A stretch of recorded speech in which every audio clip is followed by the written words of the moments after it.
মুগ্ধর মা বলছিল যে আমার ছেলেটা বারবার জুতা হারিয়ে ফেলে, কিন্তু এবার মৃত্যুর পরে এত জায়গায় লাশ নিয়ে যাওয়া হলো, কিন্তু আমার ছেলেটা এবার জুতাটা হারায়নি। এই আবেগী বাঙালি বলেই আসলে এরকমটা সম্ভব হয় আমার কাছে মনে হয়। এজন্যই আসলে ৭১-এও আমরা স্বাধীনতা পেয়েছি। আপনার মায়ের পায়েস মিস করেন? হ্যাঁ করি, সব কিছুই করি।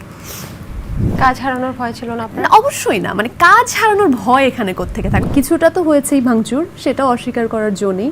সেটা শুধু হিন্দুদের বাড়িও না, যেমন মাশরাফি তো আসলে হিন্দু না। আমার হয়তো টানটা একটু বেশি কাজ করেছে, কারণ আমি তো ওই জায়গাটা আমি দেখতে পাচ্ছি ছবি। এখন যে ছবিটা আমি দেখছি পানিতে ডুবে আছে, ওই জায়গায় তো আমি হেঁটেছি, খেলেছি। মুরব্বি মুরব্বি ড্যাশ, নাটক ড্যাশ, নাটক কম করো প্রিয়। এই ওয়েট ড্যাশ। ও আচ্ছা, এই wait, it's my turn now. মায়ের বুকটা খালি করে দাপিয়ে বেড়াও তুমি কোন সুখে, রাজাকার মারছো না তো, ওরা বাংলা মায়ের দামাল ছেলে। দর্শক, দ্য টক রুমের আজকের অতিথি মিষ্টি একটা মেয়ে। শুধু মিষ্টি মেয়ে না, তিনি কিন্তু মিষ্টভাষীও। এই চেয়ারটায় সাধারণত আপনারা তাকে দেখেন, তবে আজকে উপস্থাপিকার চেয়ারে তিনি নন, তিনি আছেন গেস্টের চেয়ারে। কেমন আছেন? হ্যালো, ভালো আছি। আচ্ছা, আপনি কি ইন্ট্রোভার্ট? আমি কি ইন্ট্রোভার্ট? কি মনে হচ্ছে? সবার কাছ থেকে শুনছিলাম যে আপনি নাকি একটু ইন্ট্রোভার্ট। আসার পরে একদম শিওর হয়ে গেছি। ওকে, তাহলে তুমি যেহেতু বলেই দিয়েছো তাহলে সেটাই সই। একদম একদম, কিন্তু ক্যামেরার সামনে তো আপনার এই ইন্ট্রোভার্ট ব্যাপারটা বোঝা যায় না। সেটাই তো আসলে আমাদের হয়তো কাজ, ব্যক্তিগত ইমোশনটাকে ছাপিয়ে কাজটা করা। আচ্ছা, অদ্ভুত উটের পিঠে চলছে বাংলাদেশ, এই কথাটা আসলে আপনি কেন গণমাধ্যমে বলছেন? ও একটা নিউজ মনে হয় একটা গণমাধ্যমে আপনি বলেছেন যে অদ্ভুত উটের পিঠে চলছে বাংলাদেশ। কেন কেন মনে একটা লেখা আছে, এটা আসলে আমার কথা তো নয়। অদ্ভুত উটের পিঠে চলেছে স্বদেশ, আমরা এই বাক্যটা সবাই জানি। সেটা আসলে একটা ইন্টারভিউর জন্য আমার সাথে কথা হচ্ছিল সাংবাদিক ইমরুল নূরের, ওর সাথে ক্যাজুয়ালি যখন আলাপ করছিলাম, প্রসঙ্গটা ছিল বাংলাদেশের টেস্ট সিরিজ পাকিস্তানে সাকিব ভালো পারফর্ম করছে, এবং একই সাথে সে যখন মাঠে পারফর্ম করছে দুর্দান্ত, সেই সময়টা আমাদের এখানে আলোচনা হচ্ছিল যে তার মার্ডার কেসের ব্যাপারে, সবাই জানে সেটা শিরোনাম হচ্ছিল। তো ওই ব্যাপারটা নিয়েই বলছিলাম যে এমন এমন অদ্ভুত কিছু হচ্ছে চারদিকে, আসলে দেখে অনেক সময় মনে হচ্ছে যে থাকে না যে অদ্ভুত উটের পিঠে চলেছে স্বদেশ, একটা লাইন পড়েছিলাম ছোটবেলায়, ওটা মনে পড়ে যাচ্ছে। বাট আশা করি সব ঠিক হয়ে যাবে, এরকম ছিল কথাটা, পরে লেখায় উঠে এসেছে আর কি। এই যে একটা হত্যা মামলা হয়েছে সাকিব আল হাসানের উপরে, এই বিষয়টায় আপনার মতামতটা কি? আসলে এটা কি ঠিক বা যথাযুক্ত? এটা আসলে ওই যে একটু হাস্যকর একটা ব্যাপারই বটে জিনিসটা, বা এটা সবাই কেউই আসলে ভালোভাবে গ্রহণ করেনি, সেটা কম বেশি সবাই সেই মতামতটা দিয়েছেও। It doesn't make any sense. তো এটা আমার কাছে খুব অদ্ভুত মনে হয়েছে, আর কিছুই না। আসলে এই যে ছাত্র আন্দোলন তো একটা যৌক্তিক আন্দোলন বলে আপনি মনে করছেন কি? হ্যাঁ, অবশ্যই। সেই আন্দোলনে যখন আসলে মাশরাফি বিন মুর্তজা একটু নিশ্চুপ ছিল, তখন কিন্তু বিক্ষুব্ধ জনতা যখন এই যে ৫ আগস্টের পরে বা ৩৬ জুলাইয়ের পরে তার বাড়িতে ভাঙচুর করে, এই বিষয়টাকে আপনি কিভাবে দেখছেন? আমি সেটাও ভালোভাবে দেখছি না অবশ্যই। মানে কোনো রকম ভাঙচুর, কারো বাড়িতে আক্রমণ করা, সেটা যেই হোক, এটা আমি কখনোই সাপোর্ট করি না, ওটা নিয়েও কথা বলেছি। বাট আন্দোলনের সময়টায় মানুষের ইমোশনটা অন্যরকম ছিল, এবং আন্দোলনের প্রথম থেকে আমি আন্দোলনের পক্ষেই ছিলাম, বেশিরভাগ মানুষই তাই ছিল। মাশরাফি বিন মুর্তজা চুপ ছিলেন, এটা নিয়ে ভক্তদের একটা ক্ষোভ ছিল, আমারও অভিমান ছিল, আমিও সেই জিনিসটা নিয়ে কথা বলেছি। কিন্তু দিন শেষে উনি কি অনুভব করেছেন সেটা হয়তো উনিই জানেন। উনি তো পরে বললেন যে ওনার মেয়ে যখন ইনস্টাগ্রামে আন্দোলনের পক্ষ হয়ে পোস্ট দিচ্ছে, উনি মেয়েকে বলেছেন যে তুমি করো, মানে আমি তোমাকে বাধা দিচ্ছি না। মাশরাফি বিন মুর্তজার নড়াইলের বাড়িতে আগুন বা অগ্নিকাণ্ড হয়েছে বা ভাঙচুর হয়েছে, এই ঘটনাটাকে কেন্দ্র করে ভারতীয় বিভিন্ন পেজে, যে পেজগুলো আসলে ভালো রিচ করছে মানুষের কাছে, সেই পেজে বলা হচ্ছে যে লিটন দাস যিনি খেলোয়াড়, তার বাড়িতে আগুন দেওয়া হয়েছে, এবং হিন্দুরা এখানে কোনোভাবেই আসলে শঙ্কামুক্ত না। তো এই বিষয়টা কি আপনি দেখেছেন? হ্যাঁ, ভীষণ রকম। তো তারা, আমরা দেখেছি যে একটা সময়ে কতিপয়, সব ভারতীয় এক নাগারে আমি বলতে চাই না, কতিপয় ভারতীয় মানুষ সেটাকে খুব বাজেভাবে প্রোপাগান্ডা করছিল যে বাংলাদেশে হিন্দুদের উপর অনেক অত্যাচার হচ্ছে। কিছুটা তো হয়েছেই ভাঙচুর, সেটা অস্বীকার করার জন্যই।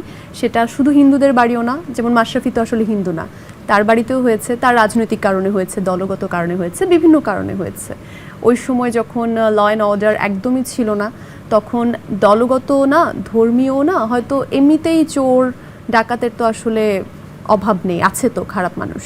আচ্ছা, তাই না? তো মানে তোমার বাসায় তো নিশ্চয়ই তুমি এখানে এসছো, বাসার দরজা লক করেই এসছো, দরজা তো আর খুলে আসোনি। না, কারণ যে কোনো কিছুই তো হতে পারে, চোর ডাকাত ঢুকতে পারে, বাসার যে সাহায্যকারী কাজের যে লোক থাকে তুমি তো তাকেও বিলিভ করো না, তাই না? তো ব্যক্তিগত জিনিস আমরা সাবধানেই রাখি। তো ওরকম যখন ল অ্যান্ড অর্ডার ছিল না, ওরকম হামলাও হয়েছে, হামলা অনেক রকমই হয়েছে, কিন্তু আমরা দেখেছি ইন্ডিয়ান মিডিয়ায়, বিশেষ করে এক্স মানে টুইটারে তারা অনেক রকম গুজব ছড়াচ্ছিল, সেটা কোনো একটা ষড়যন্ত্র বা কোনো একটা উদ্দেশ্য নিয়ে হয়তো করছিল, এবং আমরাও সেটা আসলে জবাব দিয়েছি। আমাদের অনেক ইনফ্লুয়েন্সাররাও তখন এক্সে পাল্টা কন্টেন্ট ক্রিয়েট করেছে। আমরা এটাও দেখেছি যে আজমেরি বাঁধনের একটা ছবি নিয়ে যেটা উনি প্রতিবাদ করছেন, ওটাকে ভারতীয় মিডিয়া দিয়েছে যে উনি একজন হিন্দু মহিলা, সে বাংলাদেশে থাকতে পারছে না, তাকে মেরে ফেলার হুমকি দিচ্ছে। মানে খুবই হাস্যকর ছিল। সাম্প্রতিক সময়ে যে বন্যা, ভয়াবহ বন্যা বলা হয় এটাকে, তো এই বন্যাতে অনেকে বলছে যে ভারতের বাঁধ খুলে দেওয়ার কারণে আসলে এই প্রবলেমটা হয়েছে, বা বাঁধ খুলে দেওয়া ছাড়া কি অন্য কোনো উপায় ছিল? আপনার কি মনে হয় নীল? আমি তো আসলে সেটা মানে আমি যারা ইন্ডিয়ান বাঁধের প্রশাসনে কাজ করছেন, আমি ঠিক তাদের জায়গা থেকে জানলে বলতে পারতাম যে উপায় ছিল কি ছিল না। হয়তো ছিল না, এখানে দুই দিক থেকেই ভাবার জায়গা আছে। হয়তো উপায় ছিল না, ত্রিপুরাতেও অনেক বৃষ্টি হচ্ছিল হয়তো, কিন্তু একটা জিনিস করা অবশ্যই করার ছিল, সেটা হচ্ছে খুলে দেবার আগে একটা ভালো সময় আগে জানানো, যাতে প্রস্তুতি নিতে পারে। এই জিনিসটা করার উপায় ছিল। খুলে দেওয়া ছাড়া উপায় ছিল কি ছিল না সেটা আমি জানি না, হয়তো ছিল না। আচ্ছা, কারণ তারা তো বলেছে যে 53 মিটার না কতটুকু পানি উঠে গেছে, 93, সো 94 হলে বাঁধ এমনিতেই ভেঙে যেত আর সামথিং লাইক দ্যাট। তো হয়তো উপায় ছিল না, কিন্তু জানানোর উপায় ছিল, সেটা করেনি। আপনাকে সোশ্যাল মিডিয়াতে বেশ সরব দেখা যায়, আপনি সবকিছু নিয়েই মোটামুটি স্ট্যাটাস দেন। তো সম্প্রতি আপনি হয়তো দেখে থাকবেন নিশ্চয়ই যে কিছু হোয়াটসঅ্যাপ মেসেজ কিন্তু ভাইরাল হচ্ছে বা ছড়ানো হচ্ছে, যেখানে দেখা যাচ্ছে যে আলো আসবেই নামে একটা গ্রুপ। তো সেখানে একজন গুণী অভিনেত্রী লিখেছেন যে ছাত্রদের উপর, সেই ছাত্র আন্দোলনের সময় যে ছাত্রদের উপর গরম পানি ঢেলে দেওয়ার একটা পরামর্শ তিনি দিয়েছেন। আপনি আসলে কিভাবে এটাকে জাস্টিফাই করবেন? আমার ছবিও গেছে, এই সময়টাই গ্রুপটা করেছে, সেই সময়টাই তো আসলে সবকিছু everything was out in the open, যে কি হচ্ছে। পুলিশ তো স্টুডেন্টদেরকে গুলি করছিল, এটা তো খুবই এটা সবাই দেখেছে। তো আমার কাছে জাস্ট একটা জিনিসই মনে হয় যে এর আগে কে কোন দল করতো, কার কোন দলকে ভালো লাগতো, সেটা টোটালি ডিফারেন্ট। সে জায়গায় অনেক মতভেদ থাকতে পারে, অনেক তর্ক হতে পারে। তোমার দলের এটা খারাপ, তুমি আমাকে বলতে পারো আমার দলের এটা খারাপ, যদি আমি ব্যক্তিগতভাবে কোনো দল করি না। জাস্ট অনেকের মধ্যে মতবিরোধ থাকতেই পারে, কিন্তু একটা সময়ে যখন আসলে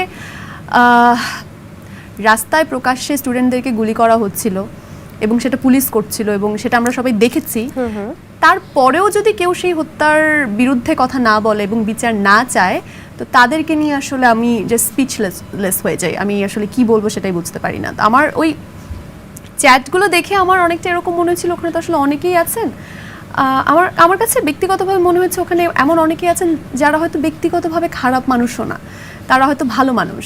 তারা হয়তো অনেকেই এরকম আছেন যে হয়তো অনেকে হয়তো চাপে পড়ে হয়তো ছিলেন গ্রুপে, অনেকে হয়তো গ্রুপে খুব একটা অ্যাক্টিভও ছিলেন না, অনেকে হয়তো এমনও আছেন যে জাস্ট থাকে না আমার সারাউন্ডিং, আমি যে সারাউন্ডিংয়ে থাকি, আমার আশেপাশে যারা থাকে, শিল্পীরা যাদেরকে আমি আইডল মনে করি, যারা অনেক শিক্ষিত, যারা অনেক সংস্কৃতি মনা, তাদেরকে দেখি, তো তারা যদি বলছে এটা ঠিক, তাহলে মনে হয় এটাই ঠিক। মানে নিজের সেন্সটা কাজে না লাগিয়ে আমরা তো আসলে তাদেরকে এরকম অনেকে আছে, মানে ওখানে তো অনেক মানুষ আছে, তো প্রত্যেকটা মানুষের সাইকোলজি তো আপনি আসলে ঢালাওভাবে বিচার করতে পারবেন না। তবে ওখানে এমন কয়েকজন মানুষ আছে যারা খুব বাজেভাবে স্ট্যান্ডটা নিয়েছিল এবং যারা খুব আসলে ওই যে আন্দোলনের বিরুদ্ধে ছাত্রদেরকে মারার পক্ষে কথা বলছিল। সো ওটা দেখে ভীষণ কষ্ট পেয়েছি এবং ওটা দেখে আরও মানে লজ্জা লেগেছে নিজের কাছে, কারণ তাদেরকে তো আসলে আমরা অনেক শ্রদ্ধা করি। সেখানে ছবি দেখলাম যে ওই যে গাড়ি পোড়ানো, মেট্রো রেলের বা হয়তো বিটিভি পোড়ানো, এগুলো নিয়ে কথা হচ্ছে, কিন্তু একটা স্টুডেন্টকে যে মেরে পুলিশের গাড়িতে করে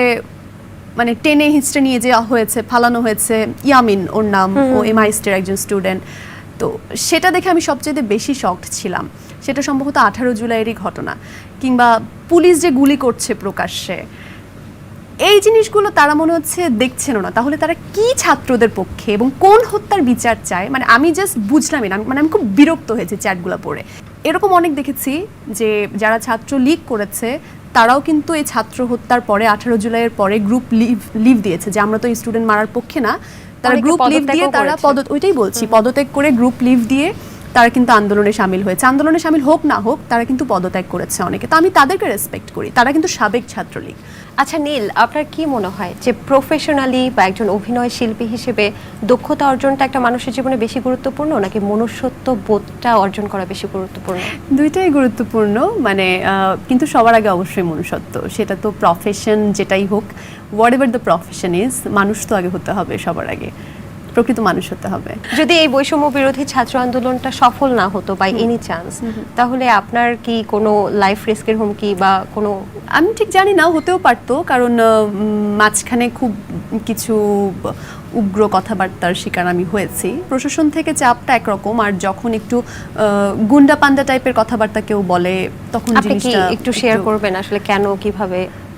আমি তো আসলে প্রথম থেকেই কথা বলছিলাম আমার কাছে, আমি কাউকে অ্যাটাক করে কথা বলি না, আমার কাছে যেটা ঠিক মনে হয় আমি সেটা বুঝে আসলে বলি। আবু সাইদের মৃত্যুর ভিডিওটা আমাদেরকে এত বেশি নাড়িয়ে দিয়েছিল, তখন থেকে আসলে পরিস্থিতি একদম ভিন্ন হয়ে গিয়েছিল। যদি আমি ব্যক্তিগতভাবে মনে করি ওই দিনের পরেও রাজনৈতিকভাবে হলেও হয়তো অবস্থাটা কন্ট্রোল করার সাধ্য হয়তো ফর্মার গভর্নমেন্টে ছিল, কিন্তু দে টুক দ্য রং ডিসিশন। যারা আন্দোলন নিয়ে কিছু বলতেই চায়নি, অনেকেই থাকে না যে আমি শিল্পের মানুষ, আমি শিক্ষক মানুষ, আমি ব্যবসায়ী মানুষ, আমি এগুলো নিয়ে থাক কথা না বলি, যে যার কাজ করুক, কিন্তু তখন আর কেউ চুপ করে থাকতে পারেনি। মানে আপনার কি মনে হয় যে স্টুডেন্টদের আন্দোলনে কেন সাধারণ মানুষ রাস্তায় নেমে এসেছিল? কেন যারা রাজনীতির নিয়ে কোনো মাথাই ঘামায় না, কেন তারা প্রতিবাদ করেছিল?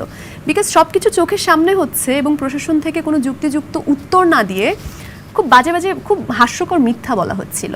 তো সেটা আসলে কেউ মেনে নিতে পারে। আমি ওইটাই বলছি যে ওই স্টেপটাই তাদের ভুল ছিল। আমি একদম মানে যদি তৃতীয় পক্ষ হয়ে জাস্ট ফ্যাক্ট বলি, যে রাজনৈতিকভাবেও চিন্তা করি, যে আওয়ামী লীগের ভালো চিন্তা করেও যদি বলি, তাহলেও তো আসলে 18 জুলাই, 19 জুলাই এবং 20 জুলাই, 21 জুলাই আবু সাইদ মারা যাওয়ার পরে তাদের উচিত ছিল আন্দোলনের নিরাপত্তাই দেওয়া, যেমনটা তারা কথা দিয়েছিল যে আন্দোলনের নিরাপত্তা দেওয়া হবে।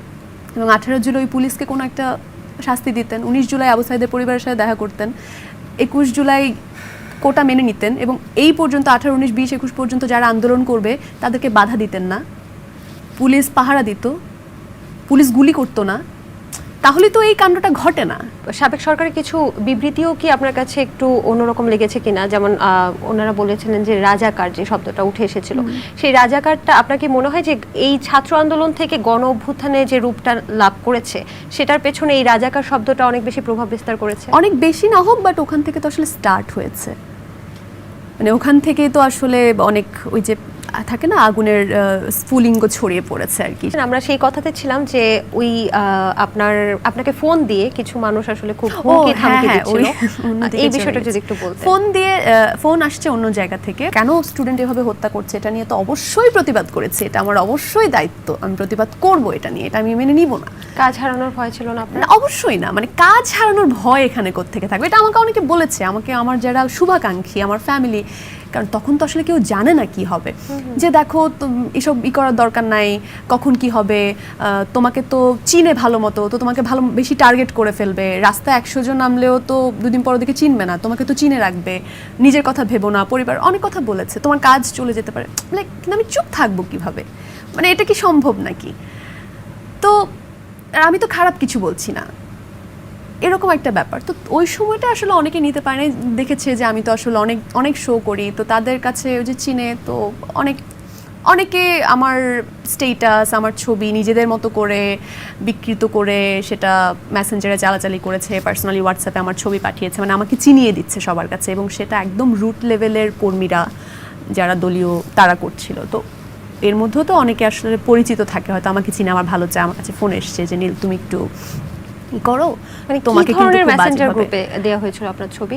আমি তো সেটা জানি না, আমার কাছে স্ক্রিনশট আছে বা কিছু দলীয় থাকে না হয়তো ইউনিভার্সিটিতে, আমি তো অত ভালোভাবে ওদেরকে চিনি না, ওরা আমাকে চিনে। কি উদ্দেশ্যে দেওয়া হয়েছিল ছবিগুলো? যে লুক শি ইজ নীল হুরে জাহান, সে এরকম কথা বলছে সরকারের বিরুদ্ধে, এটা সেটা, সে মানে খুবই অ্যাবসার্ড কথাবার্তা, মানে যেটা হয় আর কি, আপনার বিরুদ্ধে ব্যবস্থা নেওয়া হবে, হ্যাঁ আমার বিরুদ্ধে কেন ব্যবস্থা নেওয়া হচ্ছে না, এই ধরনের কথাবার্তা, এবং খুবই অ্যাগ্রেসিভ। রাষ্ট্র সংস্কারের দায়িত্বের জন্য একদম সবার, এবং বিগত যে সিলেটের বন্যা আমরা দেখেছিলাম সেখানেও কিন্তু এত সর্বস্তরের মানুষের ঝাঁপিয়ে পড়ার বিষয়টা আসেনি, এবার যতটা বেশি দেখা গেছে, তাই না? আচ্ছা আচ্ছা। এবং এবারে বন্যাটাও খুব ভয়াবহ ছিল, কারণ সাধারণত ফেনীতে কখনো বন্যা হয় না, আমার তো জন্ম বেড়ে ওঠা সেখানে, কখনোই এই পরিস্থিতি হয় না। এবারই এবং সেটা এত বাজেভাবে হয়েছে, যেখানে ফেনী মেইন পয়েন্ট, যেটা ফেনী তো একটা টাউন, মানে একটা জেলা শহর, সেখানে একতলা পর্যন্ত পানি উঠে গেছে। তার মানে গ্রামের দিকের দুর্দশার কথা মানে চিন্তাও করা যায় না।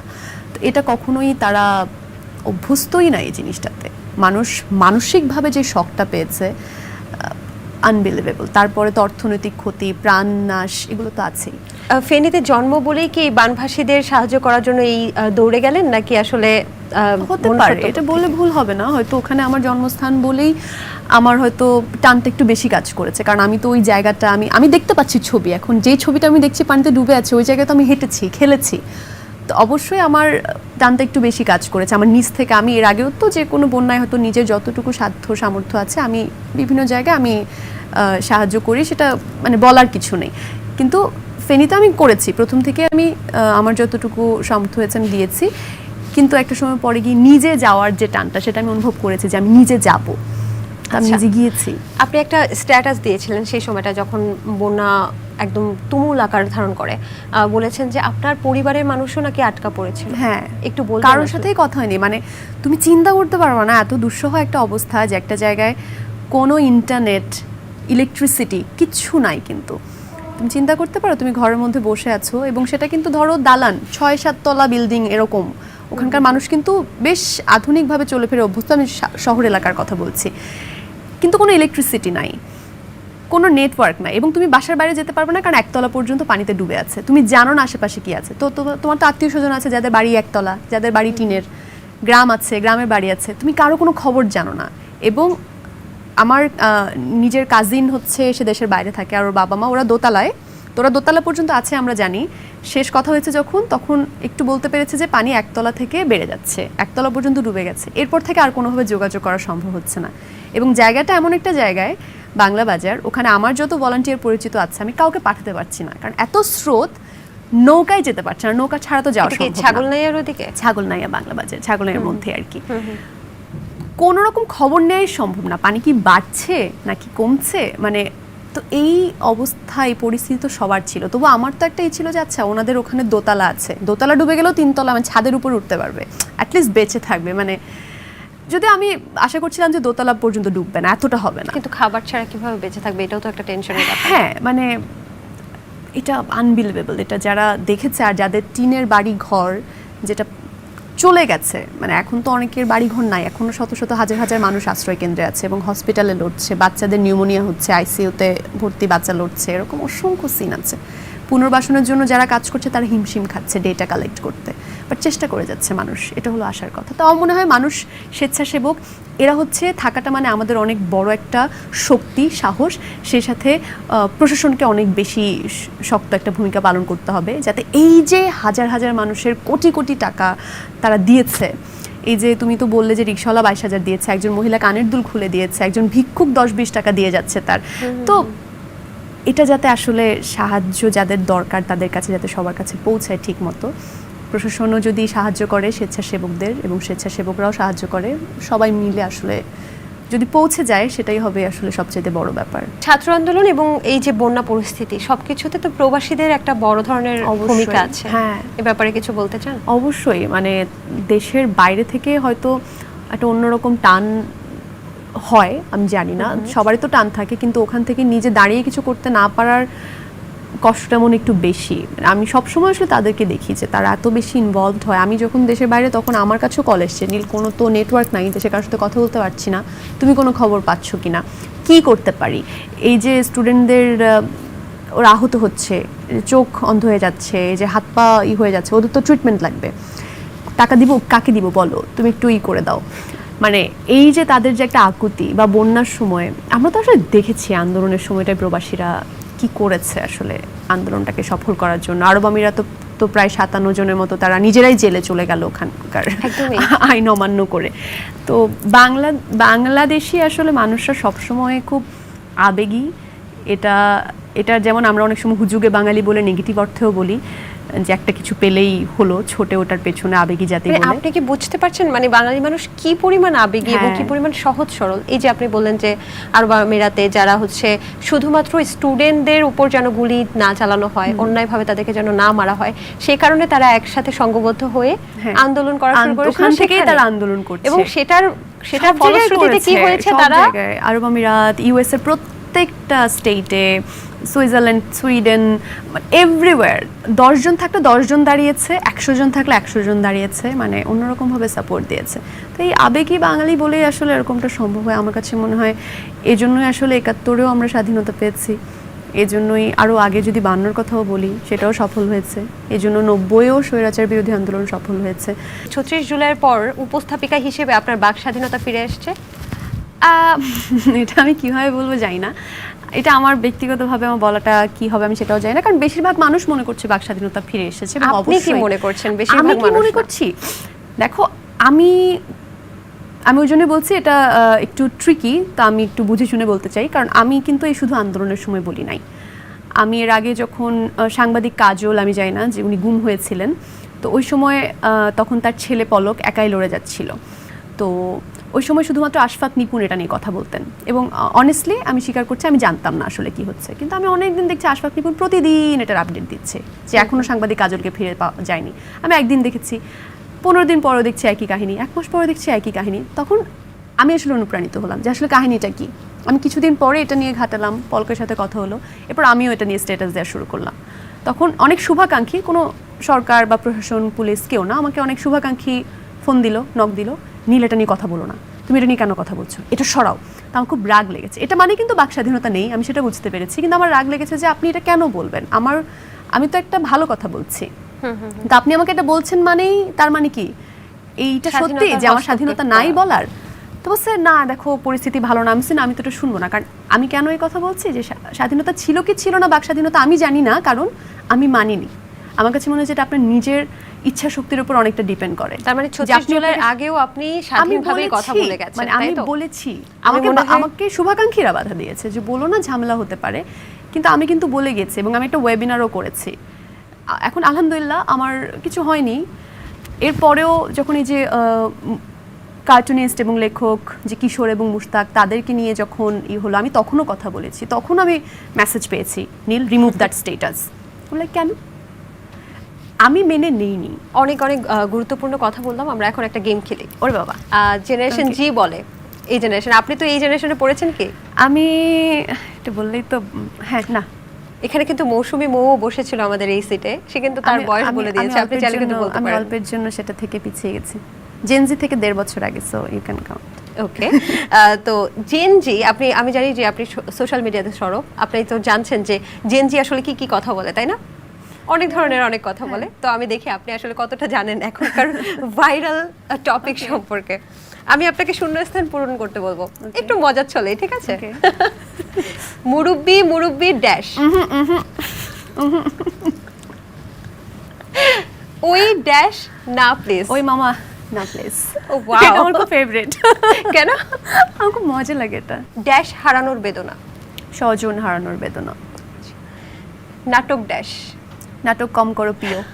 আচ্ছা প্রিয় হলো না কেন? প্রিয় না, এটা একটা ছেলে টিকটকার, সে এরকম একটা টিকটক ভিডিও করেছিল, নাটক কম করো প্রিয়। আর ওই জিনিসটাই মানুষ বলে আর কি, এটা হচ্ছে একটা story, back story. Dash uncle, হাউন uncle. she has made us stand dash, she has made us দিয়ে অনেকগুলো কথাই হয়, এটাতে কি কি বলবো হয়? বুঝতে পারছি না, মানে আমি এই লাইনটা অনেক জায়গায় দেখেছি, কিন্তু এটা আমি খুব একটা ক্যাচ আপ করিনি। এটা সম্ভবত ওবায়দুল কাদের বলেছিলেন কিছু একটা, she has made us do that, she has made us flee, she has made us, অনেক কিছু ইউজ করে এই লাইনটা দিয়ে। আচ্ছা। সরি আমি এটা জানি না। আচ্ছা শূন্যস্থানে টলার বসবে, টলার, স্ট্যান্ড টলার। ও আচ্ছা তাই, হ্যাঁ, হ্যাঁ। ও আচ্ছা, এটা মানে রিয়েলটা আমি জানতাম না। Rasel dash, viper. রাসেল মামা না, বাই দ্য ওয়ে আমার মামার নাম কিন্তু Russell. Russell viper. IYKYK, if you know you know. Wow, আপনি জানেন তাহলে। এই ওয়েট ড্যাশ, ও আচ্ছা, এই wait, it's my turn now. Okay, but I like her, কিন্তু মেয়েটাকে নিয়ে যেটা হয়েছে আমার কাছে সেটা মানে আমরা অতটা আসলে ভালো এখানে লাগেনি। কাউকেই ছোট করে বলছি না, হ্যাঁ। আমরা আসলে এটা একটা মজা ও না, চলে হ্যাঁ, যাচ্ছে just প্রসঙ্গের কারণ জায়গা থেকে এই বলেছি। কথাগুলো এখন সোশ্যাল মিডিয়াতে হ্যাঁ, খুব ওটা বেশি তো ট্রেন্ডিং, that's রাইট? fun, আমি just যেমন এই যে আপনার সুযোগ বিভিন্ন পেয়ে ছবিতে বললাম। নিশ্চয়ই সবাই নাইস অ্যান্ড ড্যাশ লেখে। Nice and attractive, yes. একদমই। 5 আগস্ট যেদিন হচ্ছে 36 জুলাই বলে, সেদিনও কিন্তু অনেক মৃত্যুর ঘটনা ঘটেছে। হ্যাঁ। অনেক মা কিন্তু তাদের সন্তানকে হারিয়েছে এই আন্দোলনে। সেই মাদের জন্য কি কিছু করার ইচ্ছা আছে? কি করবো আসলে জানি না। কিছু জায়গায় ওই যে বললাম না, আমি কেন ট্রমাটাইজড হয়ে যাই যখন জিনিসগুলো খুব কাছ থেকে দেখা হয় না। আমি একটা স্টুডেন্টের সাথে কথা বলেছিলাম, আমি কিছু আর্থিক সাহায্য ওকে পাঠিয়েছিলাম এবং কথা হয়েছিল এবং ছেলেটা বলেছিল যে আপু একদিন আসেন, এবং বলেছিলাম দেখা করবো, কিন্তু আমি সাহস করে যেতে পারিনি। মানে যাব, দেখা করব, কিন্তু যখন কাছ থেকে দেখা হয় না, মানুষকে না আপনি কিছু করতে পারবেন না। মানে ওই মাকে আপনি কি দিয়ে সান্ত্বনা দিতে পারবেন? মানে যার আসলে মানুষ হারিয়েছে, মানে মৃত্যু তো পৃথিবীর সবচাইতে কঠিন সত্য, তো সেটা যে একবার স্বাদ পেয়েছে জীবনে, যে মারা গেছে তো গেছে, কিন্তু যারা বেঁচে থাকে তাদের লাইফে কি স্কারটা থাকে সেটা একমাত্র তারাই অনুভব করতে পারে, এবং কোনো কিছু দিয়ে আসলে সেই শূন্যস্থানটা পূরণ হয় না। আমরা একটা গণমাধ্যমে এটাও দেখেছি যে মুগ্ধর মা বলছিল যে আমার ছেলেটা বারবার জুতা হারিয়ে ফেলে, কিন্তু এবার মৃত্যুর পরে এত জায়গায় লাশ নিয়ে যাওয়া হলো, কিন্তু আমার ছেলেটা এবার জুতাটা হারায়নি। আসলে এই বিষয়গুলো আমাদেরকেও খুব কষ্ট দেয়, আমাদেরকেও খুব নাড়ায়। মায়ের কথা উঠছিল, আপনার মায়ের পায়েস মিস করেন? হ্যাঁ করি, সব কিছুই করি।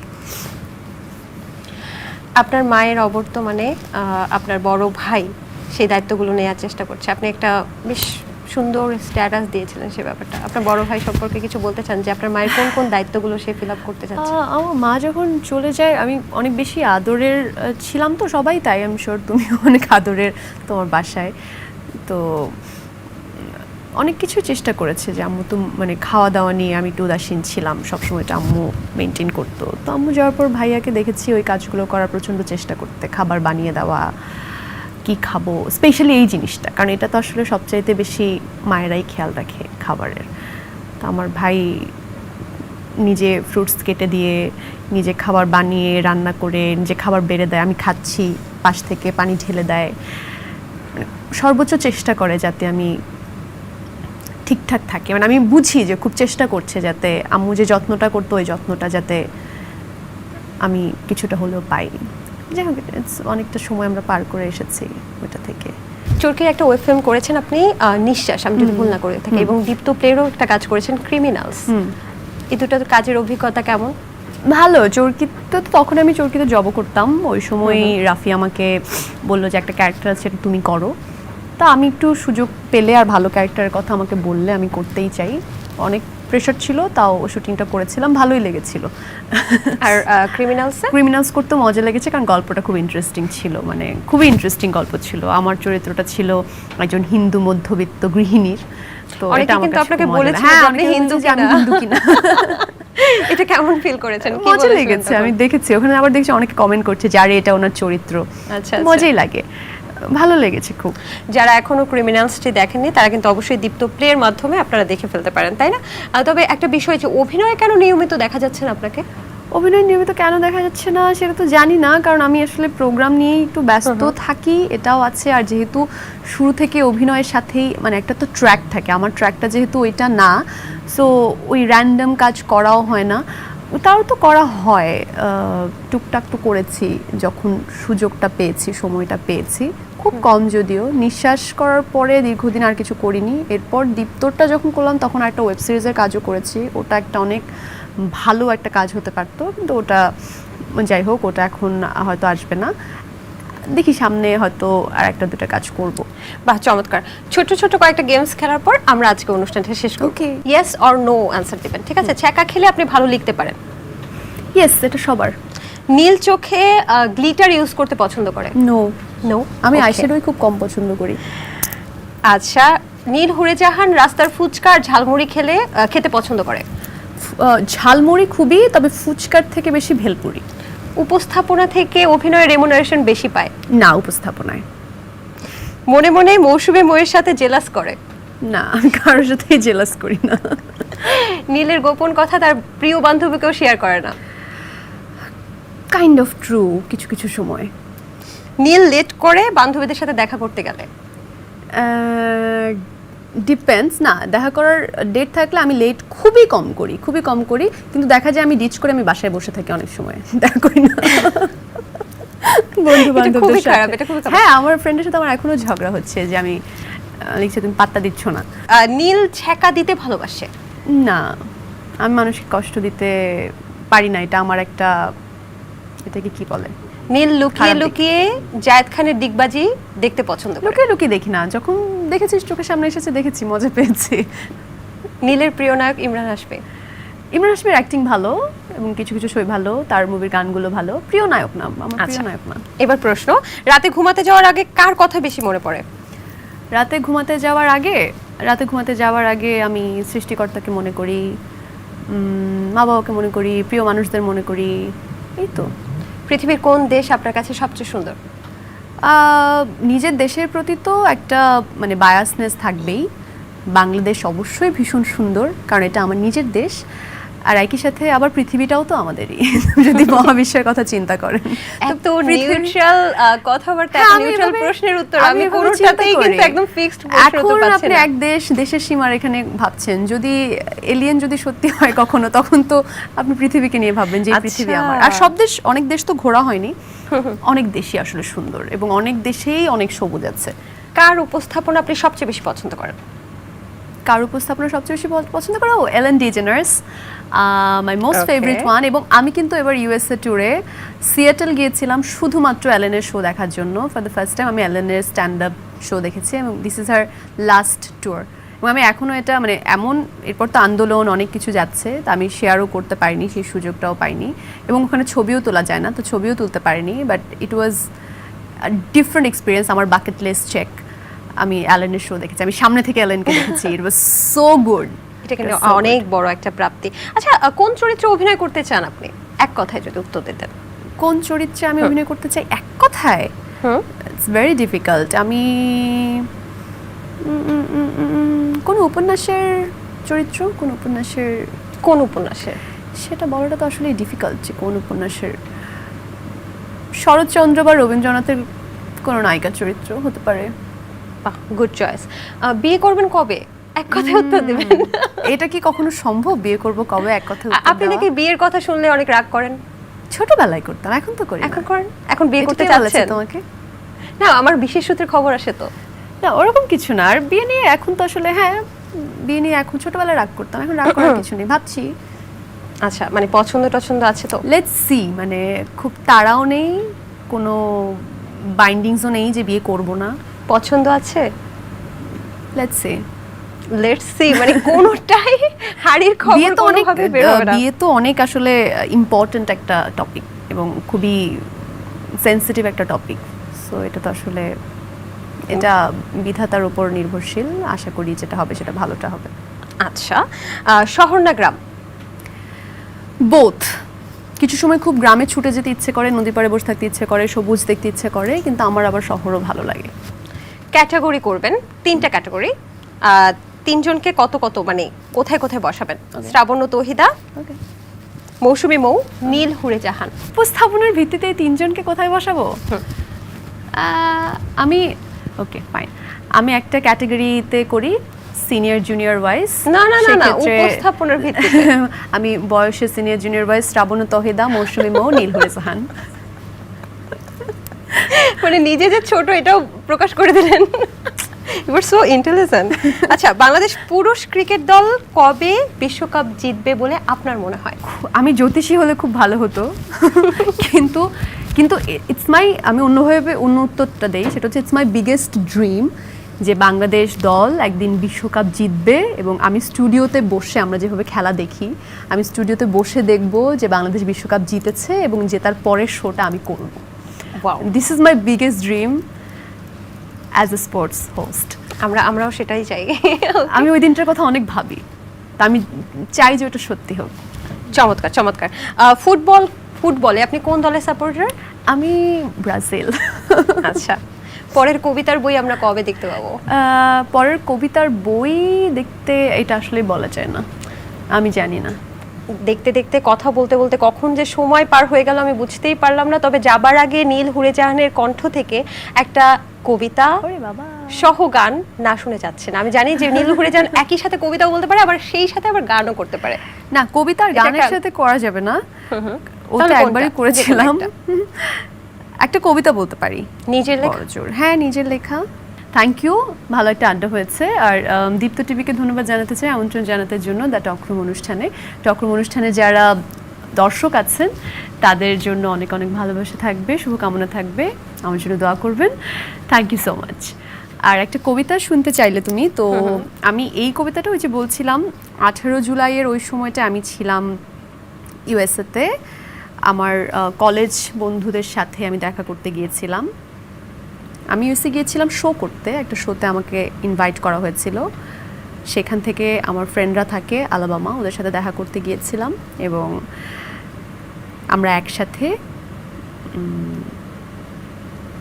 একটা জঙ্গলের মতো জায়গায় একটা কেবিনে গিয়েছিলাম। কিন্তু সেদিন সারা রাত আমি ঘুমাতে পারিনি, আমি নিউজ দেখছিলাম এবং ওই সময়টা একটা কবিতা লিখেছিলাম, সেটা বলতে পারি। নিশ্চয়ই। কার বিপক্ষে লড়ছে কে, এই যুদ্ধে জয়ী হচ্ছে কে, থামবে কোথায়, সাজাবে কেমন শেষটাকে, জেদের লড়াই লড়তে গিয়ে হারিয়ে দিলে দেশটাকে। কার রক্তে রাঙাচ্ছ হাত, বিচ্ছ বুলেট কার বুকে, মায়ের বুকটা খালি করে দাপিয়ে বেড়াও তুমি কোন সুখে। রাজাকার মারছ না তো, ওরা বাংলা মায়ের দামাল ছেলে। খেলছো তুমি ভুল খেলা আজ, হারছো খেলা ভুল চালে। জ্বেলেছ আগুন কোথায় বলো, নিচ্ছ যে কার প্রাণ কেড়ে। দেশটা তো ভাই তোমার আমার, গড়বে এদেশ কাকে ছেড়ে। দু চোখ ঢেকে দুই হাতে তুমি বলছো কিছুই দেখছো না। ভাঙছে তোমার দেশের খুঁটি, তুমি শুধু বুঝছো না। থামবে কোথায়, সাজাবে কেমন শেষটাকে, জেদের লড়াই লড়তে গিয়ে হারিয়ে দিলে দেশটাকে। স্বাধীন দেশের স্বাধীন মানুষ, বলো উত্তরটা কে জানে। প্রশ্ন আমার দুঃখী মায়ের, আমার সাওয়াক মারল কেনে। চমৎকার।